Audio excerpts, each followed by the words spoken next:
In 1600, Ieyasu marched toward Edo, leading a massive army under the pretext of punishing Uesugi Kagekatsu of Aizu, who had defied him. This was, in fact, a grand bait designed to lure Mitsunari into raising an army. As soon as Ieyasu left the Kinki region, Mitsunari, as expected, circulated a manifesto calling for the overthrow of Ieyasu. Japan's daimyo were forced to make a fateful choice, splitting into the eastern and western armies. At the time, most of the daimyo's wives and children resided near Osaka. Just before the Battle of Sekigahara, Ishida Mitsunari attempted to confine them within Osaka Castle, aiming to prevent the daimyo, who joined the Eastern Army, from recklessly attacking the Western Army. While this was an extreme gamble intended to solidify the Western Army's cohesion, it ultimately backfired by provoking the fury of the Eastern Army, disadvantageously working against the West. Upon hearing the news of Mitsunari raising an army, Ieyasu held a military council in Oyama. He declared to the daimyo, "If you wish to side with Mitsunari, who holds your families hostage, you may leave now." This cold yet bold gamble instead galvanized the unity of the daimyo. The die was cast and all roads were now converging on a small basin known as Sekigahara. At dawn on October 21st, 1600, the narrow basin of Sekigahara was enveloped in a dense fog so thick that one could not see an inch ahead. 75,000 in the Eastern Army, 80,000 in the Western Army. A massive force totaling over 150,000 confronted each other at a distance, where they could hear each other's breathing.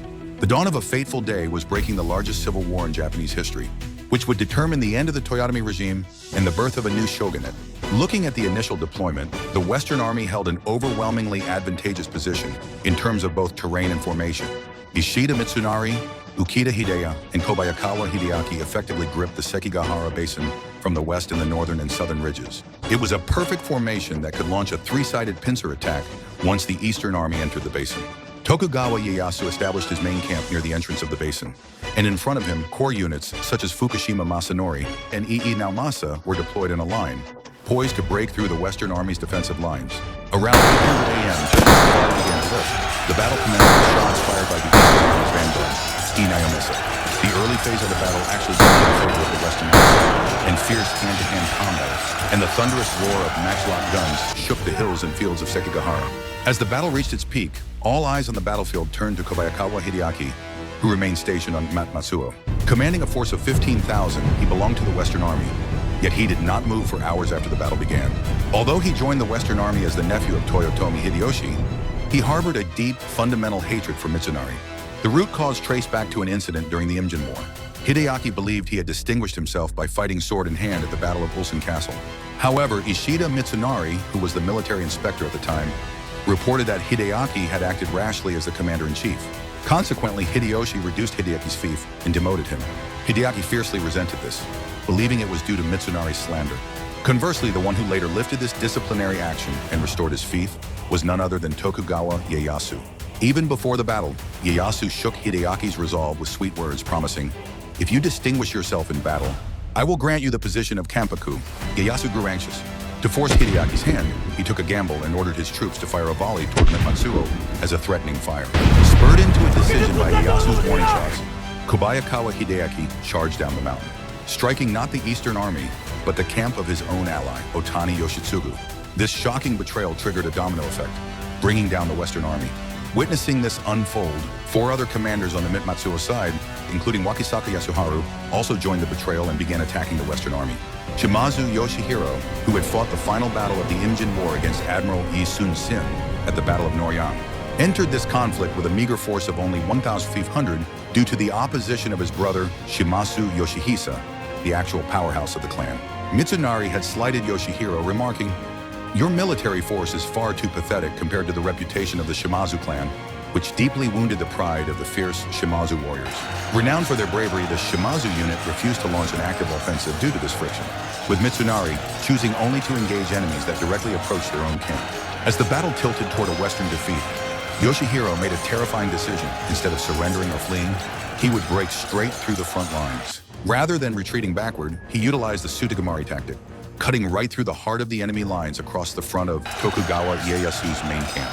While his retainers voluntarily acted as bait and died one by one, Yoshihiro safely returned to Satsuma with a handful of survivors. This retreat struck terror even into his enemy Ieyasu. Due to this almost reckless bravery, Ieyasu refrained from treating the Shimazu clan harshly after the Battle of Sekigahara. Ultimately, despite being part of the Western Army, the Shimazu clan received the exceptional treatment of having their fief entirely preserved. The Mori army on Matnangu was in a perfect position to strike the Eastern Army from behind. However, because Kikkawa Hiroi secretly colluded with the Tokugawa faction and blocked the path, a massive force of over 10,000 did not take a single step.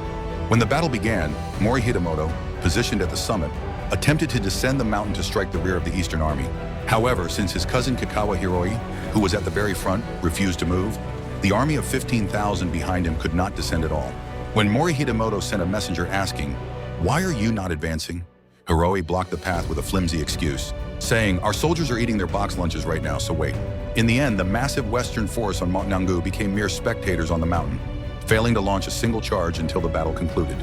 While the total strength of the Western Army at the Battle of Sekigahara was estimated to be over 80,000, those who actually followed Ishida Mitsunari's orders and fought the Eastern Army to the bitter end were limited to the forces of Ishida Mitsunari, Ukeda Hidei, Kunishi Yukinaga, and Otani Yoshitsugu, amounting to only around 30,000 men.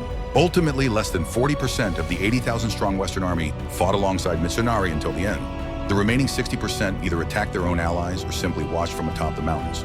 Despite the bleak odds, the Western commanders who maintained their fighting spirit fell one by one, and the balance of the realm instantly shifted toward Ieyasu. At 200 p.m., after just a few hours, the battle was over. The commanders who had once shared the glory of the Toyotomi clan now carpeted the fields as corpses. The Battle of Sekigahara was a conflict that collapsed pointlessly due to internal betrayal and bystander apathy. Ishida Mitsunari fled in defeat, and Tokugawa Ieyasu declared victory in the midst of the blood-drenched battlefield. It was the moment the 150-year-long Sengoku period finally came to an end, and the monumental awakening of the Edo shogunate began.